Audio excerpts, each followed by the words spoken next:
अरे भाई बहुत अच्छी चाय बनाई भाभी जी ने। तो एक एक चाय और हो जाए। अरे नहीं भाई, शुगर के मरीज हैं हम, आपका बस चले तो आज ही निपटा दें।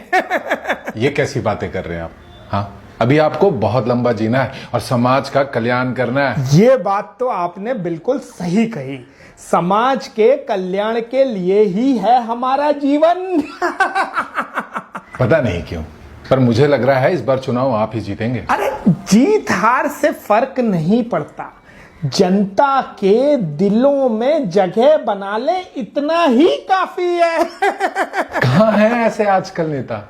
हाँ, सिर्फ चुनाव के समय में दिखाई देते हैं।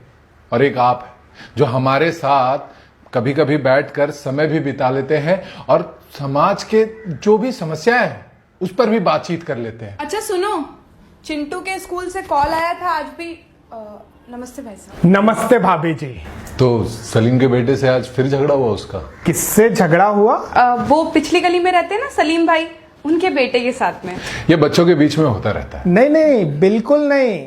यही गलती कर जाते हैं आप और हम। जिस चीज को इग्नोर नहीं करना चाहिए उसे ही इग्नोर कर जाते हैं। मैं समझा नहीं। ये लोग कभी हमारे नहीं हो सकते। अरे मुंह से भले ही कितना ही भाई भाई बोले, लेकिन इनके दिलों में हमारे लिए सिर्फ और सिर्फ नफरत भरी है। आपने देखा नहीं उस सलीम के बच्चे ने आज दूसरी बार आपके बच्चे से झगड़ा किया है। भाभी जी दूसरी बार। हाँ पर कुछ नहीं, बहुत भोले हैं। अरे ये लोग बचपन से ही नफरत घोल देते हैं हम लोगों के खिलाफ और हम लोग इन्हें अपना भाई मानते हैं। भाई साहब आप सिर्फ आदेश दीजिए, अरे ईंट से ईंट बजा देंगे इन लोगों की।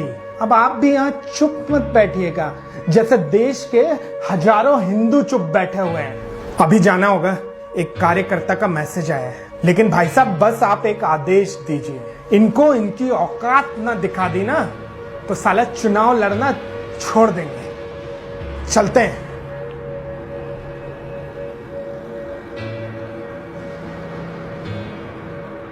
सलीम भाई, अरे सलीम भाई, सलीम भाई हैं क्या घर पे?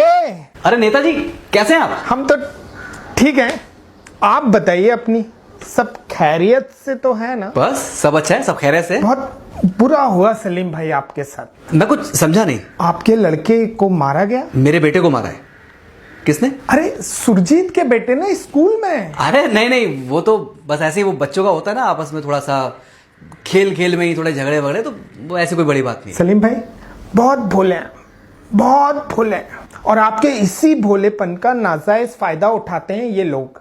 और इसकी शुरुआत हो जाती है बचपन से ही। मैं समझा नहीं। आज सुरजीत के बेटे ने आपके बेटे को मारा, आपने उसको समझा दिया। कल फिर मारेगा, कल फिर आप समझा देंगे। लेकिन सलीम भाई कब तक आपके बच्चे और आपके लोग इस तरह मार खाते रहेंगे और कब तक आप उन्हें समझाते रहेंगे? अरे भाई यही वक्त है, उठाइए पत्थर अपने लिए, अपने लोगों के लिए, अपने बच्चों के लिए, अपनी पीढ़ियों के लिए। और आप अकेले थोड़ी ना हैं, हम लोग हैं ना आपके साथ। आप बस पहला पत्थर उठाइए और उसके बाद हजारों पत्थर हम चलाएंगे आपके लिए। वाह नेताजी वाह, कमाल कर। अरे बैठिए बैठिए बैठिए, कहाँ जा रहे हैं आप? भाईजान चाय बन गई क्या? बस चाय बना ही रहा था मैं। एक्चुअल में आपकी जो भाभी जान है वो बच्चों को लेने गई है। मेरी बेगम जान, इनकी भाभी जान, वो इनके और मेरे बच्चों को लेने के लिए इस टाइम पे स्कूल जाती है। नेताजी पता है आपको इतना लंबा सुनने की आपको वजह क्या थी?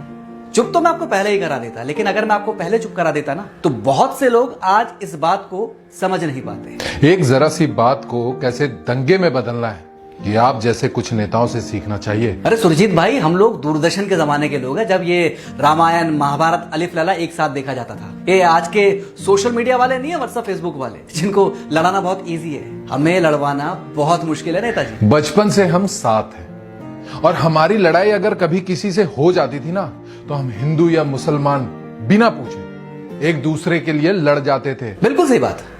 आज की तरह नहीं है कि जरा सी लड़ाई को धार्मिक जामा पहना दिया और उसके बाद पूरे देश को अशांति के माहौल में झोंक दिया। अच्छा तो फिर मैं चलता हूँ, वो कार्यकर्ताओं के मैसेज आ रहे थे। अरे नेताजी बैठिए बैठिए, बस चाय बनी गई है, चाय पीकर जाइएगा। नेताजी, इस बार का चुनाव तो आपके हाथ से गया। 4 वोट तो गए इनके, 2 मेरे घर के और 2 मेरे घर की।